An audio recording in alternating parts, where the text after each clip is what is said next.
ജിന്ന്, കണ്ണേറ് കുറേ പൊടിക്കഥകളുമായി നടക്കുന്നു. അങ്ങനെയാണെങ്കിൽ നമ്മൾക്ക് എല്ലാവർക്കും ഇസ്രായേലിനെ കണ്ണ് വെച്ച് നശിപ്പിച്ചാൽ പോരെ? അവർ തോറ്റുപോകില്ലേ? പലപ്പോഴും പരിഹസിച്ചുകൊണ്ട് ചോദ്യങ്ങൾ ചോദിക്കുന്ന ആളുകൾ നമുക്ക് കാണാൻ സാധിക്കും. പല രൂപങ്ങളിൽ ഇതുപോലുള്ള ഒരുപാട് ഉദാഹരണം പറഞ്ഞുകൊണ്ട്, കണ്ണേറ് വെച്ചുകൊണ്ട്, സിഹർ ചെയ്തുകൊണ്ട് അവരെ നശിപ്പിക്കാലോ, നമുക്ക് ജയിക്കാലോ എന്നൊക്കെ പറഞ്ഞുകൊണ്ട്, ഇതിന് നിഷേധാത്മക രൂപത്തിൽ പറഞ്ഞുകൊണ്ട് സംസാരിക്കുന്ന ആളുകളെ കാണാം. എന്താണ് ഇതിനുള്ള മറുപടി? അതിനെ സംബന്ധിച്ച് നമുക്ക് പറയാനുള്ളത്, സിഹറിന് യാഥാർത്ഥ്യമില്ല അല്ലെങ്കിൽ കണ്ണേറിന് യാഥാർത്ഥ്യമില്ല എന്ന് സ്ഥാപിക്കാൻ വേണ്ടി ചോദിക്കുന്ന ചോദ്യമാണ്. അങ്ങനെയാണെങ്കിൽ സിഹർ ചെയ്ത് ശത്രു രാജ്യങ്ങളൊക്കെ തോൽപ്പിച്ചുകൂടെ? എല്ലാവരെയും പരാജയപ്പെടുത്തിക്കൂടെ? മുസ്ലിമീങ്ങൾക്ക് തന്നെ വിജയം ഉണ്ടാകുന്ന ഒരവസ്ഥ ഉണ്ടാക്കിക്കൂടെ എന്നൊക്കെ. നമുക്കതിനെ സംബന്ധിച്ച് വളരെ ലളിതമായി പറയാനുള്ളത്, ആദ്യം എന്താണ് സിഹർ എന്ന് മനസ്സിലാക്കണം. പ്രിയപ്പെട്ടവരെ, സിഹർ നമുക്ക് ചെയ്യാൻ പാടില്ല, ഹറാമല്ലേ? ആ ഹറാമ് നമ്മൾ ചെയ്യുമോ? കാരണം സിഹർ അതിൻ്റെ ഒരു ഇനം എന്ന് പറയുന്നത് കുഫറാണ്, ഷിർക്കാണ്. ഇനി ഷിർക്കും കുഫറുമല്ലാത്ത സിഹറിൻ്റെ ഇനമുണ്ടെങ്കിൽ പോലും അതും എന്താണ്? ഹറാമാണ്. അപ്പോൾ വേറൊരാളെ വിശ്വസിപ്പിക്കാൻ വേണ്ടി നമ്മൾ കാഫറുകളാവേണ്ടതുണ്ടോ? മറ്റൊരാളെ, അയാളെ വിശ്വസിപ്പിക്കാൻ വേണ്ടി നമ്മൾ കുഫറിൻ്റെ പണിയെടുത്ത് നമ്മൾ ഇസ്ലാമെന്ന് പുറത്തു പോവുക? അപ്പോൾ ഈ ചോദ്യം യഥാർത്ഥത്തിൽ അടിസ്ഥാനമില്ലാത്തൊരു ചോദ്യമാണ്.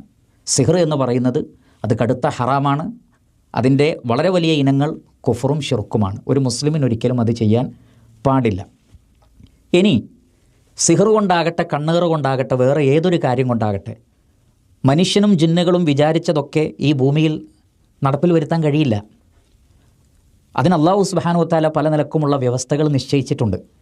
അതുകൊണ്ടാണ് സിഹറിനെക്കുറിച്ച് പറയുന്നിടത്ത് തന്നെ സൂറത്തുൽ ബഖറയിലെ 102-ാമത്തെ ആയത്തിൽ അല്ലാഹു സുബ്ഹാനഹു വ തആല പറയുന്നത്, വമാഹും ബിദ്വാരീന ബിഹി മിൻ അഹദിൻ ഇല്ലാ ബിഇദ്നില്ലാ. അള്ളാഹുവിൻ്റെ അനുവാദമില്ലാതെ അവർക്ക് ആരെയും ഒന്നും ചെയ്യാൻ കഴിയില്ല. അപ്പോൾ ഈ ഭൂമിക്കൊരു വ്യവസ്ഥയുണ്ട്. ആ വ്യവസ്ഥ അനുസരിച്ച് അള്ളാഹു ഉദ്ദേശിക്കുന്നതനുസരിച്ചേ കാര്യങ്ങൾ നടക്കുകയുള്ളൂ. അതിൻ്റെ അർത്ഥം സിഹർ കൊണ്ട്, അതല്ലെങ്കിൽ കണ്ണേറ് കൊണ്ട്, അതേപോലുള്ള പ്രവർത്തനങ്ങൾ കൊണ്ട് അതിന് പ്രത്യേകിച്ച് പ്രതിഫലനങ്ങളൊന്നും ഇല്ല എന്നല്ല. ഉദാഹരണത്തിന് ഒരാൾ പറയുകയാണ്, വെടിവെച്ച് ഒരാൾക്ക് മറ്റൊരാളെ കൊല്ലാൻ പറ്റൂല എന്നൊരാൾ പറഞ്ഞു എന്ന് വിചാരിക്കുക. അപ്പോൾ നമ്മൾ പറയും, അല്ല അങ്ങനെയല്ല, അത് പറ്റും. അപ്പോൾ അയാൾ മറുചോദ്യം പറയണത്, അങ്ങനെയാണെങ്കിൽ നിങ്ങളെന്താണ് ഇസ്രായേലിലുള്ളവരെ മുഴുവൻ വെടിവെച്ച് കൊല്ലാത്തത്? എന്തുകൊണ്ടാണ് എല്ലാവരെയും ബോംബിട്ട് കൊല്ലാത്തത്? അതുകൊണ്ട് എല്ലാവരെയും കൊല്ലാൻ പറ്റാത്തത് കൊണ്ട് ബോംബ് പൊട്ടുകയില്ല, വെടിവെച്ചാൽ കൊള്ളുകയില്ല എന്നൊരാൾ പറഞ്ഞാൽ എങ്ങനെ ഉണ്ടാകും? എന്നതുപോലെ ലളിതമായൊരു കാര്യമാണ്. ഇവിടെ ഒരാൾക്ക് കത്തിയെടുത്ത് മറ്റൊരാളെ കൊല്ലാൻ മനുഷ്യന് സാധിക്കും. പക്ഷേ എന്ന് കരുതി എല്ലാവരെയും കൊല്ലാൻ ഒരാൾക്ക് സാധിക്കുമോ? സാധിക്കുകയില്ല. അതേപോലെ തന്നെ മോഷണം നടത്താൻ മനുഷ്യന് കഴിയും. എന്നാൽ ഒരു കള്ളൻ വിചാരിച്ചാൽ എല്ലാ വീട്ടിലും കയറി മോഷണം നടത്താൻ കഴിയുമോ? ഇവിടെ അള്ളാഹു അതിനെല്ലാം കൃത്യമായ വ്യവസ്ഥ നിശ്ചയിച്ചിട്ടുണ്ട്. അള്ളാഹു ഉദ്ദേശിക്കുന്നതനുസരിച്ചേ അത് നടപ്പിൽ വരികയുള്ളൂ.